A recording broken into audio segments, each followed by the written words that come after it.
Hello everybody, it's Dr. Kyle from PAK Pediatrics, and today we're here with another story time for the kids, and we hope you're all enjoying the stories that we're doing every week for you. And don't forget to subscribe to our YouTube channel down at the bottom of the screen so you can see all of our exciting videos. And today we're here with Emily Paravente, who is our office manager, and she's going to be reading for you. The interesting thing is Emily has been with us for 26 years now. And technically, guess what? Dr. Kyle could have still been a patient here when Emily was working here. Oh.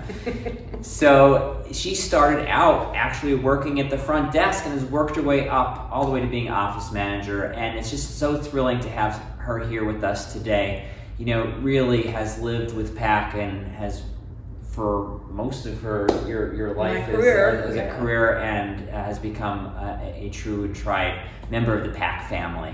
So enjoy her interview and her story. Okay, hi Emily. Hi Dr. Kyle. So just to get to know you a little bit better, for all the kids out there, what were you like as a kid? Oh, geez. I loved playing. We played outside all the time. It was just, you had to be outside. And a lot of Chinese joke broke, double dutch. Oh. Always did a lot of double dutch. But then as I got older, like in my 11, 12 years old, we were still playing with dolls at that time. Yeah. But I would write plays, and we'd gather all the kids in the neighborhood, and I would write a play, and we'd get dresses from our moms or whatever, and we'd have it in the backyard, our backyard, and we'd charge like 25 cents, and the neighborhood would come, and that was just always something that I remember. Oh, that's cute. Yeah. And how many children do you have, Emily? I have two. You have two a boy and a children. girl, and I have two granddaughters. And what do you like doing with your granddaughters? Oh, well, now we're shopping. Of course, you know, that's everybody's, when they're teenagers. So I like to do shopping, doing nails. We get to do nails, and Emma likes the nails. Isabel's not quite into the nails yet, but we go for walks. We have a lot of talks also. It's fun talking to them and getting their perspective on what's going on.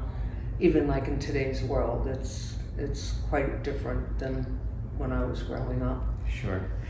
And working at PAK now for 26 years, what are some of the things that stick out to you about working here that you've enjoyed? The changes, meeting all the people. It's just funny now because we're doing second generations, and it's like I can remember them coming here as babies, and now they're coming here with their children, and it's just like time just goes like that. The changes going from paper charts to electronic. That was a difficult change for everybody, but of course it's for the best. The doctors, the patients, going through the changes. Dr. Lyons left, and then you came. So it's just, you know, and then Dr. Rogers left and retired, Dr. Harris. So it's just all the changes, and they're all for the best, I feel. So do you have a favorite thing that you like to do now? Like, what's your favorite thing to do? My favorite thing to do right now, time? I like quiet time. I like coming home, and I don't talk on the phone much. Of course now we text, but I mean, I do enjoy going to the gym, so I'll be happy when that comes back. If there's anything I learned from over the years, it's to take care of yourself. Sometimes it gets to be too late. So for anyone out there listening, watching, my advice is to take your health seriously, because in an instant it could change, and you just don't realize that until you get old. Do you read books? Or I do, but they have to be, I call them popcorn reading, where it's just relaxing, fun, witty books. Do you have a favorite book that you've read?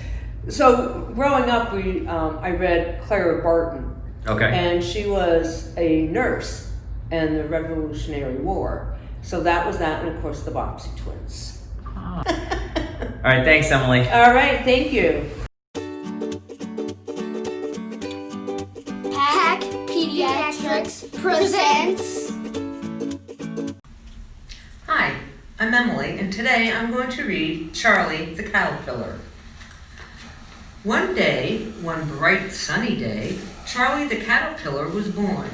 The world looked very, very big to Charlie because he was very, very small, because he was just born. Charlie soon found out how delicious green things tasted. As he was nibbling on a blade of grass, he could hear the wind whistling and the birds singing. He smiled. He was glad to be alive. Charlie decided to set out and see the world. So he looked to the left and he looked to the right, and then he went straight ahead. Soon, Charlie saw two monkeys. "Hi," said Charlie. "What are you doing?" "We're playing cards," they said. "Oh, that sounds like fun. Can I play too?" "No, you can't," said the monkeys. "Why not?" asked Charlie. "Because you're an ugly caterpillar. Now get out of here." Charlie, for the very first time in his young life, felt bad. He sighed, and he would have shrugged his shoulders if he had any. He looked to the left, and he looked to the right, and then he went straight ahead. Pretty soon he saw two rabbits hopping around. "Hi," said Charlie. "What are you doing?"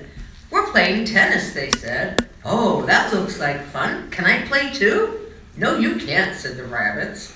"Why not?" said Charlie. "Because you're an ugly caterpillar, and we don't play with ugly caterpillars. Now get out of here." Now, for the second time in Charlie's young life, he felt very bad. His feelings were hurt. What is ugly, wondered Charlie. He didn't feel ugly. He looked to the left, and he looked to the right, and he went straight ahead. Just then, Charlie saw two mice playing miniature golf. These mice were so small, they had to play miniature golf. "Hi, what are you doing?" Charlie said. "We're playing golf," they answered. "Oh, that looks like fun. Can I play?" "No, you can't." "Why not?" "Because you're an ugly caterpillar, and we really don't play with ugly caterpillars. Now get out of here." Charlie, for the third time in his not-so-young life, felt very, very bad. In fact, Charlie started to feel ugly. No one wanted to play with him. So Charlie looked to the left, he looked to the right, and then he started to cry. Charlie wanted to be alone. He climbed up a tree and snuggled up to a small branch. He felt a little cold, so he went like this, and he went like that, and he went like this, and he went like that. Before he knew it, he had spun himself a warm, wonderful cocoon. Charlie was very sad about that ugly business. Why can't I have a friend, he wondered. Charlie was so tired from making the cocoon that he decided to take a nap. All of a sudden, snow began to fall and to cover everything with white. Winter had come, but Charlie was nice and warm in his comfortable cocoon. Charlie dreamed that he had a best friend and that they laughed and they had fun together. After a while, the grass began to grow, the flowers began to bloom, and the birds began to have a party in the sky. Spring had come, and somehow Charlie knew it was time to wake up. Oh, he yawned and he stretched, and then, oh my goodness. Pop, pop. Charlie looked to the left. He looked to the right. And oh, he had wings. Beautiful, beautiful wings. Butterfly wings. Charlie had become a beautiful butterfly. Oh, he fluttered his wings, and guess what? He flew up and up and up. He laughed as he soared past the birds having a party in the sky. Charlie was flying high when he came upon the monkeys, who were still playing cards. "Oh, please come and play with us," begged the monkeys. "Why?" said Charlie. "Oh, because you're a beautiful butterfly."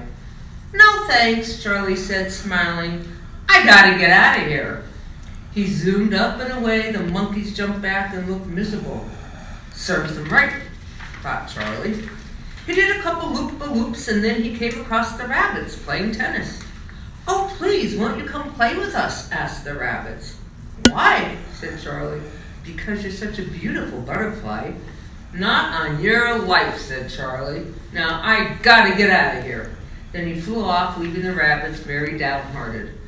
Serves them right, thought Charlie. He circled around for a while and then he saw the mice. "Please, please, come down and play with us." "Why?" said Charlie. "Because you're such a beautiful butterfly," they said. "Sorry, not today. I really have better things to do. Now I gotta get out of here." Then he soared off, leaving the mice looking sad. "Serves them right," said Charlie. They all wanted to be his friend because now he was a beautiful butterfly. They didn't know that he was Charlie, the ugly caterpillar. If they want to be my friends just because of my beautiful wings, they can't be real friends, thought Charlie. Just then, Charlie heard someone crying. It was Katie, the caterpillar. Charlie came closer. "Why are you crying?" he asked. "Because no one will play with me. No one wants to be my friend because I'm an ugly caterpillar." "I'll play with you," Charlie said, and with a wink and a smile, "and I'll be your friend." "You will?" asked Katie. "Whoopee!" Then Charlie took Katie aside and told her all about becoming a butterfly. From that day on, Charlie and Katie played cards, tennis, and even miniature golf. They laughed and they had a good time, just like in Charlie's dream. Katie was happy. Charlie was very happy. He had finally found a friend, a real friend, a best friend.